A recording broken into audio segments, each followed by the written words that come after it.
Hello friends, once again welcome back to our channel. Friends, आज के इस topic में हम डिस्कशन करने जा रहे हैं कि निफ्टी में जो करंट तेजी होगी या फिर निफ्टी जिस कारण से चलेगा उसमें किन सेक्टर्स का पार्टिसिपेशन होगा, उसके बारे में इस वीडियो में जिक्र करेंगे। तो निफ्टी के चलने के यहाँ पे अनगिनत कारण सामने है दोस्तों, और उस अनगिनत कारण में 5 कारण ऐसे हैं जो निफ्टी को मूवमेंट में काफ़ी हेल्पफुल है। सबसे पहला कारण है जो हमारा जीएसटी रिफॉर्म हुआ है, वो सबसे पहला कारण है। सेकंड कारण की बात की जाए तो सेकंड कारण यहाँ पे निकल के आ रहा है, जो रेपो रेट हमारा जो कट हुआ था उसे भी आप मत भूलो। रेपो रेट कट भी यहाँ पे काफ़ी इंपॉर्टेंट है दोस्तों। साथ ही साथ गवर्नमेंट ने क्या किया था, सीआरआर, कैश रिजर्व रेशियो, इसको भी रिड्यूस किया था। तो इससे क्या होता है, बैंक को जो लोन देने की क्षमता होती है उससे बढ़ता है।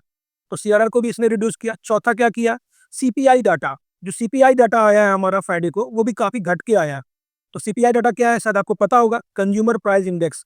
तो ये महंगाई का डाटा है दोस्तों, तो महंगाई भी घट के आई है। और पांचवा रीजन जो सामने आ रहा है वो है हमारा फेस्टिवल सीजन। तो फेस्टिवल सीजन इसलिए इंपॉर्टेंट है दोस्तों क्योंकि इंडिया की जो इकोनॉमी है वो आज से नहीं अनंत काल से ऐसे डिजाइन की गई है कि यहाँ पे जितने भी फेस्टिवल होते हैं वो इकोनॉमी को बूस्ट करते हैं। कारण यहाँ पे क्या होता है, वहाँ पे डिमांड काफी तेजी से उभर कर सामने आता है ड्यू टू फेस्टिवल। लोग वहाँ पे मजबूर होते हैं फेस्टिवल्स को मनाने के लिए। मजबूर दैट मीन्स कि उन्हें फेस्टिवल्स मनाने ही मनाने हैं, क्योंकि उनकी वहाँ से आस्था जुड़ी हुई है। और इस आस्था के से जुड़े होने के कारण यहाँ पे इकोनॉमी में डिमांड आती है, और डिमांड होने के कारण फिर हमारी इकोनॉमी और भी अच्छे से रन करती है और पैसे का रोटेशन होता है हमारे मार्केट में। तो आई थिंक ये जो 5 कारण मैंने आपको बताए ये काफ़ी हेल्पफुल होगा हमारे निफ्टी को ऊपर ले जाने के लिए। तो चलिए सबसे पहले पड़ताल करते हैं कौन-कौन से सेक्टर्स हैं जो निफ्टी में हैवी वेटेज रखते हैं, और ये वेटेज के कारण निफ्टी को मूवमेंट में काफ़ी सहायक होती है। तो सबसे पहली जो सेक्टर है, जो सबसे इंपॉर्टेंट है हमारे लिए, वो है फाइनेंशियल सर्विसेज का। और फाइनेंशियल सर्विसेज को दोस्तों सबसे अधिक वेटेज दिया गया है। तो फ्रेंड्स, अभी तक आपने हमारे यूट्यूब चैनल को सब्सक्राइब नहीं किया है तो उसे सब्सक्राइब जरूर कर लें, और साथ ही साथ हमारा एक और भी चैनल है जो कि ट्रेड ऑन ईटीएफ 1.0 के नाम से आता है, उसे भी सब्सक्राइब कर लें। उसपे भी आपको रेगुलर अपडेट्स मिलती रहती हैं। और दोस्तों, हमारे फ्री टेलीग्राम को अभी तक आपने ज्वाइन नहीं किया तो उसे जरूर ज्वाइन कर लें। फ्रेंड्स, ये हमारा फ्री टेलीग्राम चैनल है जो कि ट्रेड ऑन ईटीएफ के नाम से आता है। इसका लिंक आपको वीडियो के डिस्क्रिप्शन बॉक्स में मिल जाएगा, जहां जाके आप इसको फ्री में ज्वाइन कर सकते हो और हमारे साथ ईटीएफ की लर्निंग, मार्केट की साइकोलॉजी, साथ ही साथ मार्केट आवर्स में जो कहीं पे भी अपडेट्स होता है रिगार्डिंग डिलीवरी, वो मैं आपको अपडेट कर देता हूँ। जहाँ पे कहीं भी सेलिंग प्रेशर आता है उससे भी मैं आपको इन्फॉर्म करता हूँ। तो इसे जरूर ज्वाइन कर लें, काफ़ी बेनिफिट आपको मिलेगा मार्केट आवर्स में, और मार्केट के बाद मैं आपको इसमें अपडेट्स भी प्रोवाइड करता हूँ। अगेन, मार्केट में दोस्तों अगर आपको रेगुलर प्रॉफिट अर्न करनी है और मार्केट को इंटरेस्टिंग बनाए रखना है तो आप इस पेड और प्रीमियम चैनल को ज्वाइन कर सकते हैं। एक छोटी सी फी है जिसे आप पे करके हमारे साथ जुड़ सकते हो। एक व्हाट्सएप का नंबर फ्लैश हो रहा है, तो इसमें आप क्वेरी कर लें, मैं आगे की प्रोसेस बता दूंगा आपको। तो इस पे हम क्या करते हैं, इस पे हम स्विंग करते हैं, शॉर्ट स्विंग करते हैं, लॉन्ग टर्म इन्वेस्टमेंट के प्लानिंग को आपको मैं बताता हूँ। साथ ही साथ जहाँ कहीं पे भी एसआईपी करता हूँ और प्रॉफिट को बुक करता हूँ तो अपने रियल टाइम पोजीशन को शेयर करके आपको यहाँ पे एक रियल लर्निंग प्रोवाइड करता हूँ। इससे आपको क्या होता है, आपकी जो लर्निंग होती है मार्केट के प्रति, वो काफ़ी तेज़ी से बढ़ती है। और कैसे एक प्रॉफिटेबल ट्रेडर की तरह आप ट्रेड करो मार्केट में, इनकी आपको क्लियर कट एक सामने आपको मिल जाती है तरीके।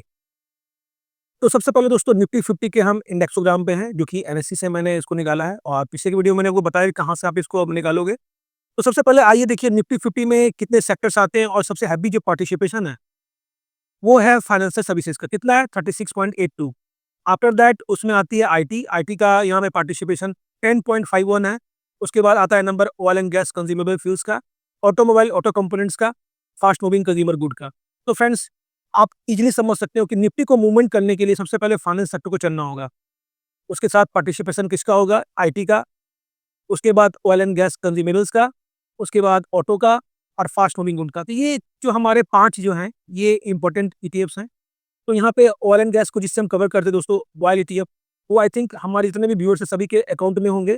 तो ऑयल एंड गैस आप इसको यहाँ पर रहने दो, यहाँ पे हमने क्विक ईटीएफ शामिल किया है। और क्विक ईटीएफ ऐसा है दोस्तों कि ये पूरे जो हमारा ये है, जितने भी आप देख रहे हो सेक्टर, सबको कवर कर लेगा। तो यहाँ के दोस्तों परेशान होने की जरूरत नहीं है, यहाँ पे हम निफ्टी 50 को ही कवर कर लेंगे, जिससे कि पूरा का पूरा सेक्टर कवर हो जाएगा और इस तेजी में हम इजीली पार्टिसिपेशन कर सकते हैं। तो चलिए आगे बढ़ते हैं, और सबसे पहले ईटीएफ को जानते हैं कि सबसे पहला ईटीएफ कौन सा हम लेंगे, जिससे कि हम फाइनेंस सर्विस को कवर कर सकते हैं और अपने आने वाली तेजी को इसमें हम अच्छे से पार्टिसिपेट कर सकते हैं। तो फाइनेंशियल सर्विसेज को कवर करने के लिए दोस्तों हम सबसे पहला जो ईटीएफ का यूज करते हैं वो है बैंक बीज। तो बैंक बीज को लेकर आप फाइनेंशियल सर्विसेज को आप कवर कर सकते हो। इसके साथ और भी ईटीएफ्स आते हैं जिसमें ये फाइनेंशियल सर्विस कवर होती है। जैसे BFSI आता है, ये भी कहीं न कहीं इसके पार्ट है। और इसके बाद एक आता है आपको प्राइवेट बैंक IETF। तो इतने सारे ETF है दोस्तों, लेकिन ज़्यादा ETF में ना जाकर आप बैंक भी इसको कवर कर लो, आपको ऑलमोस्ट ये जो फाइनेंशियल सेक्टर है आप कवर कर लो, क्योंकि सारे बैंक इसमें कवर हो जाते हैं। इसमें वो कंपनियाँ नहीं आती हैं इंश्योरेंस की या फिर अदर जो फाइनेंशियल एक्टिविटी करती है वो नहीं आती है, लेकिन बैंकिंग को आप कवर कर लो। और बैंक जब तक पार्टिसिपेट नहीं करेंगे तेजी में, तब तक निफ्टी का मूवमेंट नहीं होगा दोस्तों। तब बैंक निफ्टी को चलना ही चलना है। और अभी आप देख सकते हो कि बैंक निफ्टी जिस रेंज में है ऊपर से काफ़ी करेक्ट है। और ये करेक्शन अप्रोक्स आपका अभी देखो, ऊपर से भी अभी तक 4.28% इसमें करेक्शन आपको वो दिख रहा होगा। तो करेक्शन अभी ऑलरेडी इसमें हुआ है दोस्तों, और ये नीचे के लेवल से हल्की सी रिकवरी मोड में है। तो यहाँ पे अगर किन्हीं के पास भी पोजीशन नहीं है, तो आप इसके साथ जा सकते हो दोस्तों। तो आप अपने फाइनेंशियल एडवाइजर से एडवाइस लेकर आप अपनी एक्टिविटी करो, क्योंकि मैं कोई भी सेबी रजिस्टर्ड नहीं हूँ। तो यहाँ पे आप प्लानिंग होनी चाहिए आपको। अगर तेजी में पार्टिसिपेशन करनी है आपको, तो इसको आप ज़रूर इस पे आप मन बना सकते हो। तो बैंक बीज को हम लोग कैसे ट्रेड करते हैं? तो बैंक बीज को ट्रेड करने के लिए हम लोग 5% की स्ट्रैटेजी लगाते हैं।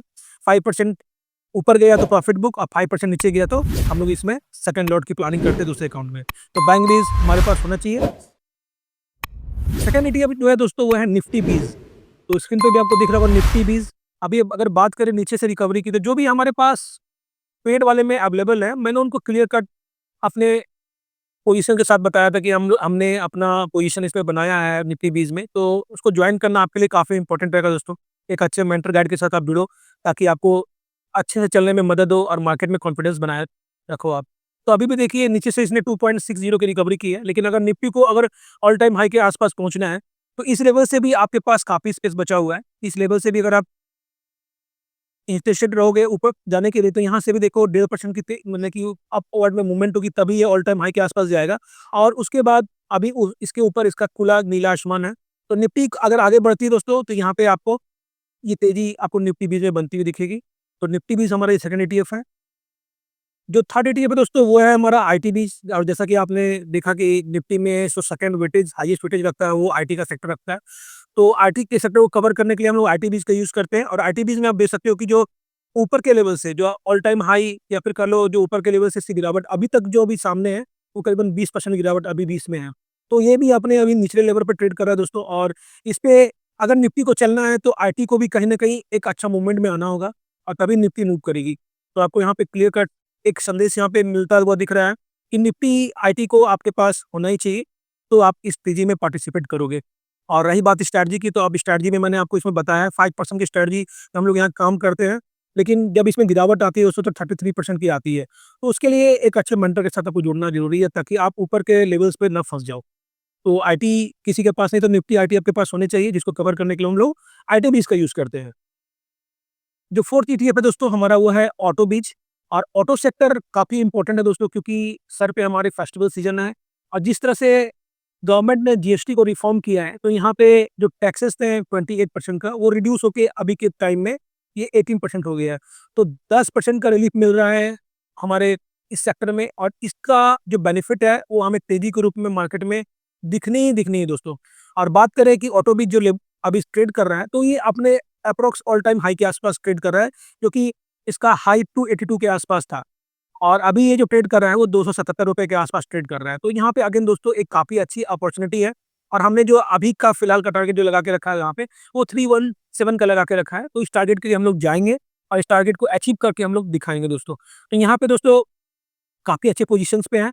और ऑटो बीज के लिए आप अपने फाइनेंशियल एडवाइजर एडवाइस ले लो कि क्या करना है। यहाँ पे ऑटो बीज आपके ऑटो सेक्टर आपके पोर्टफोलियो में होना चाहिए या नहीं होना चाहिए, लेकिन यहाँ पे आपको हमारे वीडियो के माध्यम से एक अच्छा इशारा मिल रहा होगा।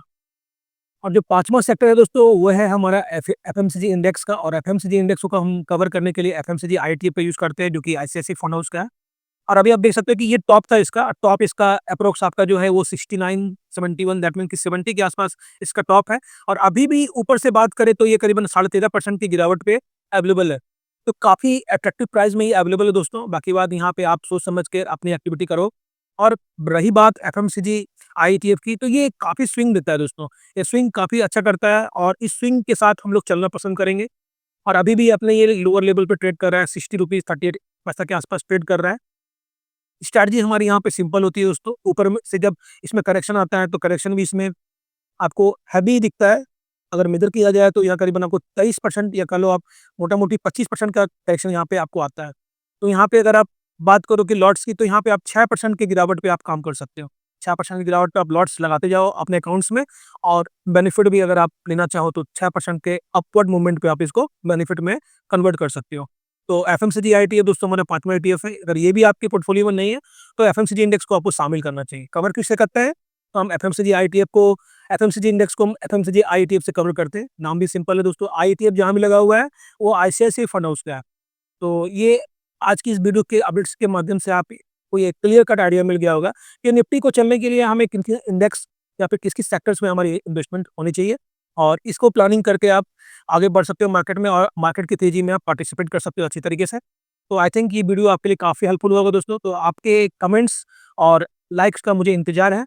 काइंडली कमेंट्स करके और लाइक करके आप बताओ कि कैसा लगा आपको वीडियो, और मिलते हैं दोस्तों नेक्स्ट वीडियो में। तब तक के लिए जय हिंद, जय भारत, वंदे मातरम।